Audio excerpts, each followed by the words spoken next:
नमस्कार दर्शकों, आप देख रहे हैं न्यूज़ टुडे, जिसमें हर खबर है ज़रूरी और हर विश्लेषण है खास। बात करते हैं मुख्य सुर्खियों की। संयुक्त राष्ट्र के सदस्य देशों ने ऐतिहासिक कंप्रोमिसो डी सेविला यानी सेविलर प्रतिबद्धता आउटकम डॉक्यूमेंट को अंतिम रूप दिया। क्यूएस वर्ल्ड यूनिवर्सिटी रैंकिंग 2026 में भारतीय संस्थानों की रैंकिंग में सुधार हुआ।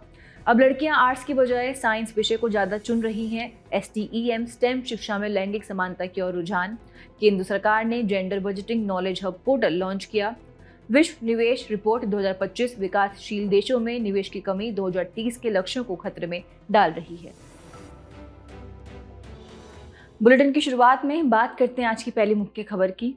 संयुक्त राष्ट्र के सदस्य देशों ने ऐतिहासिक कंप्रोमिसो डी सेविला यानी सेविलर प्रतिबद्धता आउटकम डॉक्यूमेंट को अंतिम रूप दिया। कॉम्प्रोमिसो डी सेविला यानी सेविलर प्रतिबद्धता चौथे अंतर्राष्ट्रीय विकास वित्त सम्मेलन यानी FFD4 का अंतिम आउटकम डॉक्यूमेंट है। चलिए सबसे पहले चौथा अंतर्राष्ट्रीय विकास वित्त सम्मेलन FFD4 के बारे में बात करते हैं। FFD4 का उद्देश्य सतत विकास के लिए वित्त पोषण की दिशा में एक नए वैश्विक फ्रेमवर्क का आधार प्रदान करना है। इसका आयोजन स्थल स्पेन के सेविला में है। आपको बता दें कि FFD में देशों के नेता, संस्थान, व्यवसाय जगत और सिविल सोसाइटी उच्चतम स्तर पर वार्ता के लिए एकजुट होते हैं। संयुक्त राज्य अमेरिका ने इस प्रक्रिया से पूरी तरह से बाहर होने का निर्णय लिया है। इसके साथ ही विकास के लिए वित्त पोषण यानी FFD को समझें तो संयुक्त राष्ट्र में ये प्रक्रिया विकास के लिए वित्त पोषण पर 3 अंतर्राष्ट्रीय सम्मेलनों के समझौतों के क्रियान्वयन का समर्थन करने पर केंद्रित है। चलिए अब FFD4 आउटकम डॉक्यूमेंट के मुख्य बिंदुओं पर एक नजर डालते हैं। पहला, वैश्विक वित्त पोषण फ्रेमवर्क। ये document Addis Ababa action agenda, Monterrey consensus और दोहा डिक्लेरेशन की प्रतिबद्धताओं की फिर से पुष्टि करता है।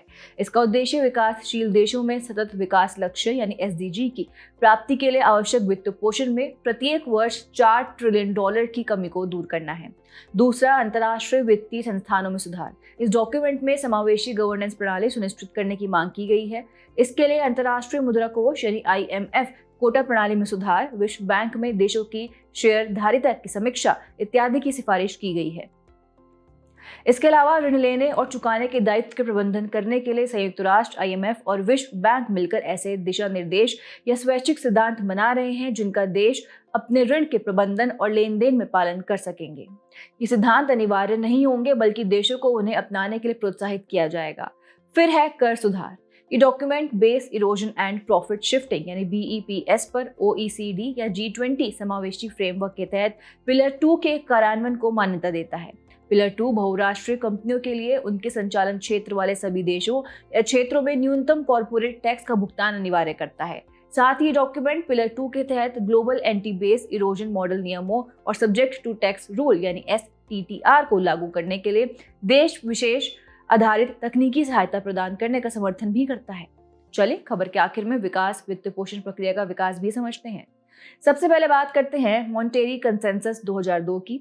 इसने विकास के वित्त पोषण पर पहला वैश्विक सहमति डॉक्यूमेंट प्रस्तुत किया था। इसमें मुख्य रूप से आधिकारिक विकास सहायता यानी ODA में वृद्धि, पेरिस डिक्लेरेशन के अंतर्गत सहायता का प्रभावी होना, IMF गवर्नेंस प्रणाली में सुधार और नवोन्मेषी वित्त पोषण तंत्र जैसे पहलुओं पर ध्यान केंद्रित किया गया था। फिर है दोहा डिक्लेरेशन 2008। इसने 2008 के वैश्विक वित्तीय संकट के बीच मॉन्टेरी कंसेंसस की पुनः पुष्टि की थी।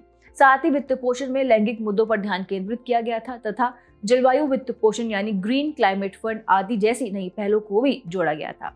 इसके अलावा है अदीस अबाबा एक्शन एजेंडा 2015। ये सतत विकास लक्ष्यों यानी SDGs के अनुरूप है। इसमें एकीकृत राष्ट्रीय वित्त पोषण फ्रेमवर्क यानी integrated national financing framework INFFs की शुरुआत की गई है। आपको बता दें कि INFFs अलग अलग देशों के स्वामित्व वाले और उन्हीं के नेतृत्व वाले योजना निर्माण एवं वितरण साधन है। ये सरकारों को सतत विकास प्राथमिकताओं के अनुरूप वित्तीय संसाधन जुटाने में मदद करते हैं। चलिए बढ़ते हैं अगली मुख्य खबर की ओर। क्यूएस वर्ल्ड यूनिवर्सिटी रैंकिंग 2026 में भारतीय संस्थानों की रैंकिंग में सुधार हुआ। प्रधानमंत्री ने इस उपलब्धि का स्वागत किया तथा भारत के शैक्षणिक संस्थानों में अनुसंधान और नवाचार को बढ़ावा देने के लिए सरकार की प्रतिबद्धता को दोहराया। क्यूएस वर्ल्ड यूनिवर्सिटी रैंकिंग का प्रकाशन लंदन स्थित वैश्विक उच्चतर शिक्षा विश्लेषण फर्म क्वाक्वलेरी साइमंड्स द्वारा हर साल किया जाता है। आइए क्यूएस वर्ल्ड यूनिवर्सिटी रैंकिंग 2026 पर एक नजर डाल लेते हैं। इस रैंकिंग में भारत के 54 विश्वविद्यालयों को स्थान मिला है। इससे यह संयुक्त राज्य अमेरिका, यूनाइटेड किंगडम और चीन के बाद चौथा सबसे अधिक प्रतिनिधित्व वाला देश बन गया है। रैंकिंग में भारत से आईआईटी दिल्ली ने शीर्ष स्थान प्राप्त किया है। 2025 वाले संस्करण में वैश्विक स्तर पर इसकी रैंक 150वीं थी। इस बार इसने 123वां स्थान हासिल किया है। नौकरी देने वाले वैश्विक शीर्ष 100 संस्थानों में 5 भारतीय संस्थानों ने जगह बनाई है। यह भारतीय स्नातकों में उद्योग के मजबूत विश्वास को दर्शाता है। साइटेंशंस पर फैकल्टी के मामले में 8 भारतीय विश्वविद्यालयों को दुनिया की शीर्ष 100 संस्थाओं में जगह मिली है। आइए अब भारत के अनुसंधान एवं विकास यानी R&D इकोसिस्टम के बारे में भी जान लेते हैं। भारत ने ग्लोबल इनोवेशन इंडेक्स 2024 में 133 वैश्विक अर्थव्यवस्थाओं में 39वां स्थान हासिल किया था। भारत के R&D इकोसिस्टम्स से संबंधित चिंताएं देखें तो इसमें पहला है R&D पर कम खर्च। वर्ष 2020 से 21 में भारत द्वारा R&D पर सकल घरेलू उत्पाद यानी GDP का केवल 0.64% व्यय किया गया था। फिर है निजी क्षेत्र की सीमित भागीदारी। वर्ष 2020 से 21 के दौरान निजी क्षेत्र ने R&D पर सकल व्यय में केवल 36.4% का योगदान दिया था। इसके अलावा अपर्याप्त उद्योग शैक्षिक जगत अभिसरण, भारतीय प्रयोगशालाओं में विकसित तकनीकों को समाज के हित में लागू करने की प्रक्रिया काफी कमजोर रही है। और अगला है प्रतिभा पलायन। विकसित देशों के बेहतर शोध परिवेश, अवसंरचना एवं संसाधनों की ओर आकर्षण के कारण कई प्रतिभाशाली शोधकर्ता भारत छोड़ देते हैं। भारत में अनुसंधान एवं विकास यानी R&D को बढ़ावा देने के लिए प्रमुख पहले जाने तो इसमें पहला है राष्ट्रीय विज्ञान प्रौद्योगिकी और नवाचार यानी STIP का मसौदा 2020। इसका उद्देश्य हर 5 साल में पूर्णकालिक समकक्ष यानी FTE शोधकर्ताओं की संख्या, अनुसंधान एवं विकास पर सकल व्यय GERD और GERD में निजी क्षेत्र के योगदान को दोगुना करना है। फिर है अनुसंधान नेशनल रिसर्च फाउंडेशन यानी ANRF। इसे ANRF 2023 अधिनियम के तहत स्थापित किया गया है। इसका उद्देश्य भारत के विश्वविद्यालयों, कॉलेजों और अनुसंधान संस्थाओं में R&D की शुरुआत करना, उसे बढ़ावा देना तथा अनुसंधान व नवाचार की संस्कृति को प्रोत्साहित करना है। और आखिरी है impacting research innovation and technology imprint योजना। इसका उद्देश्य मौलिक और अनुप्रयुक्त अनुसंधान के माध्यम से सृजित वैज्ञानिक ज्ञान आधार तथा इंजीनियरिंग आविष्कारों के माध्यम से उसकी उपयोगी प्रवर्तन के बीच के अंतर को खत्म करना है। अब लड़कियां आर्ट्स की बजाय साइंस विषय को ज्यादा चुन रही हैं। STEM शिक्षा में लैंगिक समानता की ओर रुझान। शिक्षा मंत्रालय के अनुसार 2024 में पहली बार पिछले 10 सालों में ऐसा हुआ कि 12वीं कक्षा में विज्ञान विषय चुनने वाली लड़कियों की संख्या 28.14 लाख रही, जो आर्ट्स चुनने वाली 27.24 लाख लड़कियों से ज्यादा है। ये पारंपरिक लैंगिक प्रवृत्ति में एक बड़े बदलाव को प्रदर्शित करता है, क्योंकि अब तक ये माना जाता था कि विज्ञान केवल लड़कों का विषय है, लेकिन अब देश भर की लड़कियां भी इसे पूरे उत्साह से अपना रही हैं। चलिए अब STEM विज्ञान, प्रौद्योगिकी, इंजीनियरिंग व गणित में महिलाओं की स्थिति क्या है, ये जानते हैं। पहली बात, भले ही विज्ञान विषय अपनाने में लड़कों की संख्या लड़कियों से ज्यादा है, लेकिन ये अंतर धीरे धीरे कम हो रहा है। हालांकि 2024 में विज्ञान स्ट्रीम से 12वीं पास करने वाले सभी छात्रों में से 40% लड़कियां थीं। All India survey on higher education यानी AISHE 2021-22 के अनुसार उच्चतर शिक्षा में विज्ञान विषय को 52.1% लड़कियों ने अपनाया था। साथ ही मेडिकल क्षेत्र में लड़कियों की भागीदारी लड़कों के बराबर है और इंजीनियरिंग व टेक्नोलॉजी जैसे पारंपरिक रूप से पुरुष प्रधान क्षेत्रों में भी उनकी संख्या धीरे धीरे बढ़ रही है। हालांकि चुनौतियां भी कम नहीं हैं। सामाजिक और सांस्कृतिक मानदंड जैसे सीमित लैंगिक भूमिकाएं, रोल मॉडल की कमी जैसे विज्ञान में कम महिला नेतृत्व दिखाई देने से लड़कियों की प्रेरणा कम होती है। साथ ही कार्यस्थल पर असमानता व भेदभावपूर्ण कार्य संस्कृति आदि महिलाओं के रास्ते में बाधा बनती है। अब सवाल आता है कि स्टेम में महिलाओं की अधिक भागीदारी की आवश्यकता क्यों है? दरअसल स्टेम में लैंगिक समानता और विविधता सुनिश्चित करने के लिए, लैंगिक अंतराल को समाप्त करने के लिए, उनकी वैज्ञानिक क्षमता का दोहन करने के लिए आदि इसकी आवश्यकता है। अगली खबर की ओर बढ़ने से पहले स्टेम में महिलाओं की स्थिति सुधारने के लिए शुरू की गई पहले भी जान लेते हैं।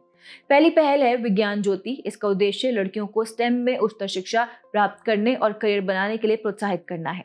दूसरी CURIE पहल, इसका उद्देश्य महिला विश्वविद्यालयों में अनुसंधान और विकास यानी R&D से जुड़ी सुविधाओं को बेहतर बनाना है, ताकि विज्ञान एवं प्रौद्योगिकी यानी SNT के क्षेत्र में होनहार छात्राओं को आकर्षित किया जा सके, उन्हें प्रशिक्षण दिया जा सके और उन्हें आगे भी इस क्षेत्र में बनाए रखा जा सके। और आखिरी, वाइस किरण योजना। ये योजना महिला वैज्ञानिकों को विज्ञान और इंजीनियरिंग के क्षेत्रों में नवाचार एवं अग्रणी शोध कार्य करने के लिए प्रोत्साहित करती है।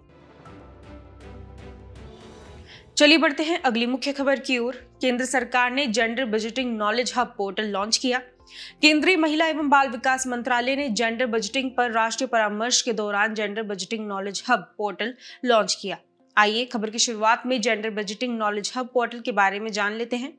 यह एक केंद्रीकृत पोर्टल है। इस पर कई तरह की उपयोगी सामग्री जैसे पॉलिसी ब्रीफिंग, सर्वश्रेष्ठ प्रथाएं, जेंडर आधारित आंकड़े आदि उपलब्ध हैं। इसका उपयोग केंद्र और राज्य सरकारों के मंत्रालयों या विभागों और अन्य हितधारकों द्वारा किया जा सकता है। इसमें एक ऑनलाइन एप्लीकेशन पोर्टल भी है, जिसके माध्यम से जेंडर बजटिंग से जुड़े प्रशिक्षण और क्षमता निर्माण कार्यक्रमों के लिए प्रस्ताव भेजे जा सकते हैं। चलिए अब ये जानते हैं कि जेंडर बजटिंग यानी GB क्या है। यह एक ऐसा दृष्टिकोण है जो सरकारी योजनाओं और बजटों में लैंगिक समानता को एकीकृत करता है और विश्लेषण करता है कि बजट किस प्रकार लैंगिक समानता को बढ़ावा देने में सहायक साबित हो सकता है। जेंडर बजटिंग में सरकारी बजट का गहन विश्लेषण शामिल है, जैसे बजट का विश्लेषण करना कि वह महिलाओं या पुरुषों पर क्या प्रभाव डालता है, प्रतिबद्धताओं और संबंधित कार्यों को प्राथमिकता देना तथा उनके अनुसार कार्य योजना बनाना, लैंगिक समानता से संबंधित प्रतिबद्धताओं के लिए बजट आवंटन सुनिश्चित करना। आइए अब ये जानते हैं कि भारत में जेंडर बजटिंग की आवश्यकता क्यों है। इसमें पहला है जेंडर संवेदनशील नीतियां। बजटीय आवंटन का संसाधनों के वितरण के पैटर्न के माध्यम से महिलाओं और पुरुषों पर अलग अलग प्रभाव पड़ता है, इसलिए नीति निर्माण, क्रियान्वयन और मूल्यांकन में लगातार लैंगिक दृष्टिकोण को शामिल करना आवश्यक है। फिर है उत्तरदायी शासन व्यवस्था और सहभागी बजटिंग। यह सभी स्तरों पर जैसे पंचायती राज संस्थाओं, शहरी स्थानीय निकायों आदि में निर्णय लेने में महिलाओं की अधिक भागीदारी को प्रोत्साहित करता है। अगला है कानूनी ढांचे को मजबूत करना। यह महिलाओं से संबंधित कानूनों जैसे आपराधिक कानून संशोधन अधिनियम 2013, कार्यस्थल पर यौन उत्पीड़न की रोकथाम अधिनियम 2013 आदि को मजबूत करता है। अगर हम जेंडर बजटिंग का प्रायोगिक प्रशिक्षण 2001 को देखें तो MWCD, राष्ट्रीय लोक वित्त एवं नीति संस्थान यानी NIPFP और UN विमेन द्वारा जेंडर संबंधित आर्थिक नीति पर अनुसंधान अध्ययन किया गया। आर्थिक सर्वेक्षण में लैंगिक असमानताओं पर एक अध्याय को शामिल किया गया। अगला है सरकार द्वारा जेंडर बजटिंग अपनाना। 2005 से 2006 महिलाओं और बालिकाओं के लिए आवंटन की रिपोर्ट करने हेतु जेंडर बजट विवरण 13 की शुरुआत के साथ जेंडर बजटिंग को आधिकारिक तौर पर अपनाया गया और संस्थागत बनाया गया तथा जेंडर बजट प्रकोष्ठ और योजना 2007। वित्त मंत्रालय ने सभी मंत्रालयों या विभागों में जेंडर बजट प्रकोष्ठों यानी GBCs की स्थापना के आदेश के बाद GBCs के लिए एक चार्टर जारी किया। महिला एवं बाल विकास मंत्रालय द्वारा क्षमता निर्माण के लिए जेंडर बजटिंग योजना यानी MWCD शुरू की गई। फिर है सरकार द्वारा चाइल्ड बजटिंग अपनाना। 2008 से 2009 बाल कल्याण के लिए आवंटन विवरण 12 की शुरुआत के साथ चाइल्ड बजटिंग को आधिकारिक रूप से अपनाया गया और संस्थागत बनाया गया। अगला है 12वीं पंचवर्षीय योजना। 2012 से 17 में इस बात पर ध्यान दिया गया है कि लैंगिक समानता के लिए जिन प्रमुख तत्वों पर ध्यान दिया जाना चाहिए, उनमें से एक है जेंडर बजटिंग के माध्यम से लैंगिक समानता को मुख्य धारा में लाना। फिर है इंडिया @75 2022, महिलाओं और बच्चों के लिए इष्टतम बजटीय संसाधन तथा सभी मंत्रालयों या विभागों, राज्यों या केंद्र शासित प्रदेशों में प्रभावी जेंडर बजटिंग एवं चाइल्ड बजटिंग सुनिश्चित करना। और आखिरी है GBS प्रारूप का पुनरीक्षण 2024 से 2025। वित्त मंत्रालय ने जेंडर बजट विवरण में भाग C पेश किया। इसमें उन सभी योजनाओं को शामिल किया गया है जिनमें महिलाओं के लिए 30% से कम आवंटन है। बढ़ते हैं अंतिम मुख्य खबर की ओर। विश्व निवेश रिपोर्ट 2025 विकासशील देशों में निवेश की कमी 2030 के लक्ष्यों को खतरे में डाल रही है। ये रिपोर्ट संयुक्त राष्ट्र व्यापार और विकास यानी पूर्ववर्ती अंकटाग ने जारी की है। इस रिपोर्ट में इस तथ्य पर प्रकाश डाला गया है कि वैश्विक स्तर पर मौजूद अनिश्चितता निवेश को नकारात्मक रूप से प्रभावित कर रही है। ये विकासशील देशों के लिए 2030 के सतत विकास लक्ष्यों यानी SDGs को हासिल करना मुश्किल बना सकता है। चलिए रिपोर्ट के मुख्य बिंदुओं पर एक नजर डालते हैं। पहला, प्रत्यक्ष विदेशी निवेश यानी FDI में गिरावट। 2024 में वैश्विक FDI 11% घटकर $1.5 ट्रिलियन रह गया था। शीर्ष 20 प्राप्तकर्ता विकासशील देशों में से अधिकांश में FDI का प्रवाह घटा है। संयुक्त राज्य अमेरिका सबसे बड़ा FDI प्राप्तकर्ता बना रहा, जबकि भारत 16वें स्थान पर रहा। दूसरा, FDI वृद्धि असमान रही। उदाहरण के लिए अफ्रीका में FDI में 75% की बढ़ोतरी हुई, जो मुख्य रूप से मिस्र में एक बड़े प्रोजेक्ट के कारण थी, जबकि लैटिन अमेरिका और कैरिबियाई देशों में कुल FDI प्रवाह में 12% की गिरावट दर्ज की गई। इसके अलावा है रोजगार सृजन करने वाले उद्योगों में निवेश में ठहराव। बहुत सी अर्थव्यवस्थाओं में पूंजी उन क्षेत्रों में स्थिर हो रही है या उन क्षेत्रों को पूरी तरह से दरकिनार किया जा रहा है जो सबसे अधिक महत्वपूर्ण है, जैसे बुनियादी ढांचा, ऊर्जा और रोजगार सृजन को बढ़ावा देने वाले उद्योग। साथ ही SDGs से जुड़े महत्वपूर्ण क्षेत्रकों में निवेश में भारी गिरावट भी दर्ज की गई है। SDGs को हासिल करने के लिए जरूरी क्षेत्रकों में निवेश में तेज गिरावट देखी गई है, जैसे नवीकरणीय ऊर्जा क्षेत्र में 31% की गिरावट और जल व स्वच्छता क्षेत्र में 30% की गिरावट। विकासशील देशों में SDGs को हासिल करने के लिए हर साल लगभग 4 से 5 ट्रिलियन डॉलर की जरूरत है। इसके कारण देखें तो भू राजनीतिक तनाव, देशों के बीच ट्रेड वॉर, औद्योगिक नीतियों में बढ़ती प्रतिस्पर्धा और वित्तीय जोखिम व अनिश्चितता के कारण लंबे समय के लिए निवेशकों का भरोसा कमजोर हो रहा है। बात करें इससे संबंधित सिफारिशों की, जैसे कि बहुपक्षीय विकास बैंकों की भूमिका को और मजबूत करना चाहिए, निजी निवेश को आकर्षित करने के लिए गारंटी, हाइब्रिड पूंजी और जोखिम कम करने वाले उपकरणों के उपयोग को बढ़ावा देना चाहिए। चलिए बुलेटिन के आखिर में बढ़ते हैं आज की संक्षिप्त सुर्खियों की तरफ। विश्व आर्थिक मंच WEF ने हाल ही में एनर्जी ट्रांजिशन इंडेक्स 2025 जारी किया। इस इंडेक्स में स्वीडन पहले स्थान पर रहा, उसके बाद फिनलैंड, डेनमार्क और नॉर्वे का स्थान रहा। भारत की रैंक 2024 में 63 थी, जो 2025 में गिरकर 71 हो गई है। NIXI की स्थापना के 20 वर्ष पूरे हुए। यह एक गैर लाभकारी संगठन है जिसे कंपनी अधिनियम 2013 की धारा 8 के तहत पंजीकृत किया गया है। इसकी स्थापना 2003 में हुई थी। राजकोट में नकड़ावाड़ी नाम की एक पुरानी डंप साइट थी जिसमें 16 लाख टन पुराना कचरा जमा था। इस साइट का कायाकल्प करके इसे 20 एकड़ के हरित शहरी वन यानी अर्बन फॉरेस्ट में परिवर्तित कर दिया गया है। हाल ही में तमिलनाडु के तट के पास मछुआरों ने एक और फिश पकड़ी जिसे डूम्सडे फिश भी कहा जाता है। इसे डूम्सडे फिश इसलिए कहा जाता है क्योंकि जापानी मान्यता के अनुसार इसका सतह के पास दिखना किसी प्राकृतिक आपदा जैसे भूकंप या सुनामी के आने की चेतावनी माना जाता है। संयुक्त राष्ट्र महासचिव ने सशस्त्र संघर्ष में बच्चे विषय पर वार्षिक रिपोर्ट जारी की। 18 वर्ष से कम उम्र के बच्चों के खिलाफ गंभीर उल्लंघन के मामलों में 25% की बढ़ोतरी दर्ज की गई। नासा का एक्सियोम मिशन 4 SpaceX ड्रैगन अंतरिक्ष यान में तकनीकी समस्या आने की वजह से फिर से टल गया है। यह अंतर्राष्ट्रीय अंतरिक्ष स्टेशन ISS के लिए चौथा निजी अंतरिक्ष यात्री मिशन है। इस मिशन के तहत अंतरिक्ष यात्री लगभग 14 दिनों तक ISS से जुड़े रहेंगे। शोधकर्ताओं ने A980 नाम के एक रहस्यमयी तारे की खोज की है जो एक्सट्रीम हीलियम यानी EHE स्टार्स नामक एक दुर्लभ वर्ग से संबंधित है। पहली बार इस तारे में जर्मेनियम की मौजूदगी पाई गई है जो पहले इस प्रकार के किसी भी तारे में नहीं देखी गई थी। केंद्रीय सरकार ने विश्व सिकल सेल दिवस के अवसर पर सिकल सेल रोग के इलाज के लिए दवा विकसित करने हेतु 10 करोड़ रुपए के पुरस्कार की घोषणा की है। यह लाल रक्त कोशिकाओं यानी RBC से संबंधित एक अनुवांशिक रोग है। भारतीय आयुर्विज्ञान अनुसंधान परिषद यानी ICMR ने पुणे स्थित राष्ट्रीय विषाणु विज्ञान संस्थान यानी NIV में अपनी पहली हाई परफॉर्मेंस कंप्यूटिंग सुविधा नक्षत्र लॉन्च की है। इसे प्रधानमंत्री आयुष्मान भारत स्वास्थ्य अवसंरचना मिशन यानी PMABHIM के तहत विकसित किया गया है। जाने से पहले आपकी समझ की परीक्षा के लिए डालते हैं एक नजर हमारे स्पेशल सेगमेंट प्रश्नोत्तरी पर।